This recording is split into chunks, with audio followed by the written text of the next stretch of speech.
How long does it take to get there? 20 minutes. Oh, you're Where from Japan? Korea. Korea? Yes. Of the TV? Yeah, this is a TV show. TV show? Yeah. I'm gonna be famous. Yes, maybe. I used this tree. We're hungry and we want to cook, but we don't have a fire. And we make a pork BBQ. We tested it. How can make a fire? Can you teach me, please? Yeah, use this one. Lighter? Right now with this one, And, then I can give you 4. oh, thank you. 류준열 배우님처럼 여행하고 싶으신 분 진짜도 됩니다. 우리는 충분한 영어를 알고 있어요.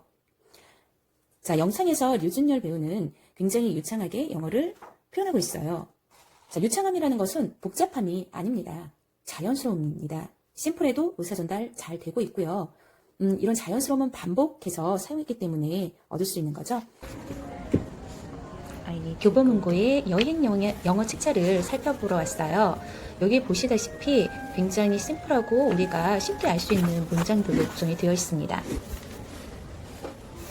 그런데 우리는 영어를 오랫동안 배웠음에도 해외여행을 갈 때 망설여지는 이유는 무엇일까요?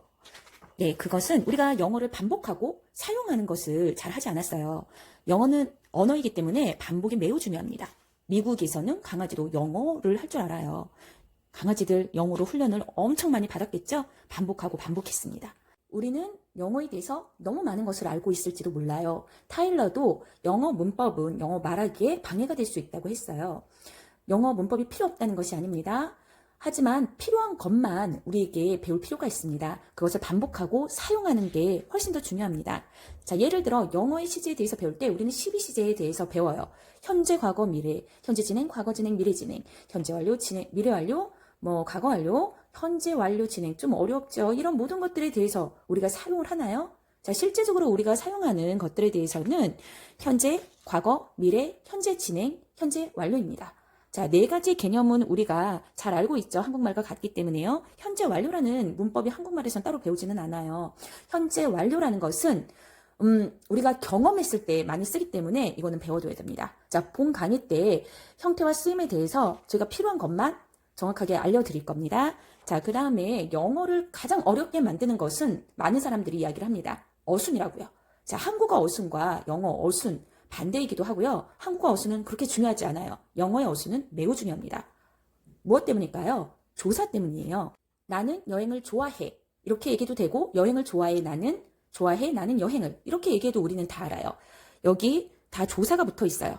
은는이가가 붙어 있으면 우리 주어라는 거 알죠? 을을 붙어 있으면 목적어예요. 다나 해가 있으면은 동사입니다. 섞어 얘기해도 문제가 없어요. 하지만 영어에는 조사가 아니에요. 그건 단어 연결이에요. 그래서 유일하게 이 문장만 의사소통이 됩니다. 주어, 목적어, 주어, 동사, 목적어. I like trips.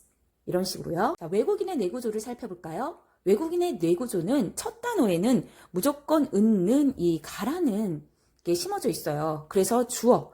첫 번째 나오는 단어는 무조건 주어로 인식이 되고요. 두 번째 단어는 동사로 다라는 것이 붙어 있습니다. 자, 그 다음에 세 번째 단어에 목적어, 을, 이라는 개념이 이미 들어가 있어요. 그 다음에 뒤에 추가 설명, 장소, 방법, 시간 이런 것들이 들어가죠. 자, 이렇게 문법이라는 건 단어의 순서를 배우는 겁니다. 자, 이거는 여담으로요. 지구상의 언어가 3,000개 정도 있다고 해요. 한국어 어순을 따르는 게 47%, 영어 어순을 따르는 게 32%예요. 제가 대학교 때 영어 통번역학과를 졸업했는데 그때 나왔었던 흥미로운 내용들이 제게 많이 있었습니다. 자, 그래서 영어의 어순과 그 다음에 한국어의 어순에 대한 특징들도 나와 있고요. 강의를 통해서 제가 여러 가지 알려드리려고 합니다.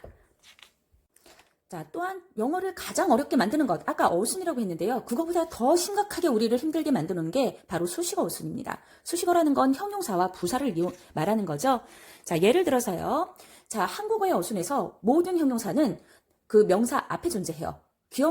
귀여운 검정 강아지, 검정 옷을 입은 강아지, 어제 공원에서 봤던 강아지. 자, 이런 것처럼 모든 형용사는 명사 앞에 존재합니다. 자, 영어식으로 생각을 한다면은요. 이렇게 먼저 우리가 생각을 해야 돼요. 귀여운 검정 강아지. 자, 여기까지는 똑같아요. 단어로 꾸며줄 때는 앞에 들어갑니다. 길어도 앞에 들어가요. 하지만 검은 옷을 입은 강아지라고 얘기를 하고 싶을 때는 이렇게 두 단어 이상이 합해져서 한 의미를 이루는 걸 구라고 하거든요. 검정 옷을 입은은 따로 떼어놓을 수가 없어요. 자, 이럴 때는 뒤로 보내요. 그래서 강아지 먼저 생각을 해야 됩니다. 강아지, 검은 옷을 입은. 자, 절이라는 것은 주어와 동사가 포함되어 있는 문장이 명사를 꾸며주는 거예요. 이럴 때도 명사 먼저, 강아지, 어제 공원에서 봤던, 이런 식으로 생각이 빨리 돼야 됩니다. 이거를 연습 많이 하셔야 되세요. 자, 이렇듯 영어의 특징은 복잡한 내용이 있으면 뒤로 보내는 특징이 있어요. 우리가 가주어, 가목적어 이런 거 들어보셨죠? 이것도 같은 원리입니다. 자, 그 다음에 세 번째, 영어를 조금 다른 관점에서 이해할 필요가 있습니다. 사랑과 사물을 이해할 때도 한 사람 말만, 한 방향만 봐서는 이해가 잘 안 됩니다. 자, 영어 또한 교재의 순서대로만 우리 공부 많이 했어요. 그런 식으로가 아니라 내가 필요한 부분만 공부 먼저 하는 것도 좋고요. 너무 깊게 공부하는 것보다 반복해서 공부하는 것이 훨씬 더 도움이 됩니다. 또한 다른 방향 같은 영어를 배울 때 다른 방향에서도 생각을 해보셨으면 좋겠습니다. 형용사 파트를 배울 때 우리는 단어에 대해서 배워요. 책에 단어만 나오거든요.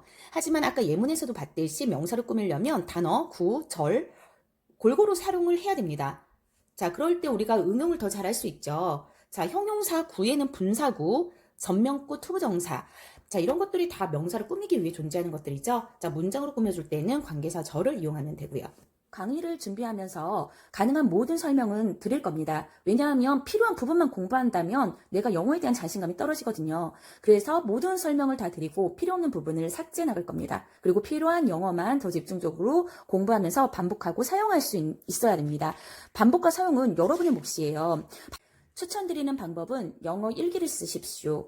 자기의 이야기를 많이 하게 되어 있어요. 영어 일기를 쓰면서 자기 이야기에 대해서 말하는 연습이 많이 될 거고요. 자, 쓴 일기를 다른 사람한테 꼭 이야기를 해보십시오. 이러면서 자기 패턴의 영어를 만들어 가시는 것이 중요합니다. 자기 말투를 만들어가는 거죠. 정말로 중요한 것이 패턴 영어 중요해요. 하지만 패턴 영어 책 보세요. 막 100가지, 수백 가지 막 나와 있어요. 그걸 언제 우리가 맞춰서 사용을 하겠어요. 나의 패턴 영어를 만드셔야 되십니다. 자기 영어 말투를 만드셔야 된다는 겁니다. 자, 이런 식으로 우리가 제가 16강의를 준비했고요. 다음 강의는 오형식에 대해서 배울 겁니다. 자, 여러분들이 이 강의가 도움이 되었다면 구독, 좋아요 너무 중요하죠. 네, 감사드립니다.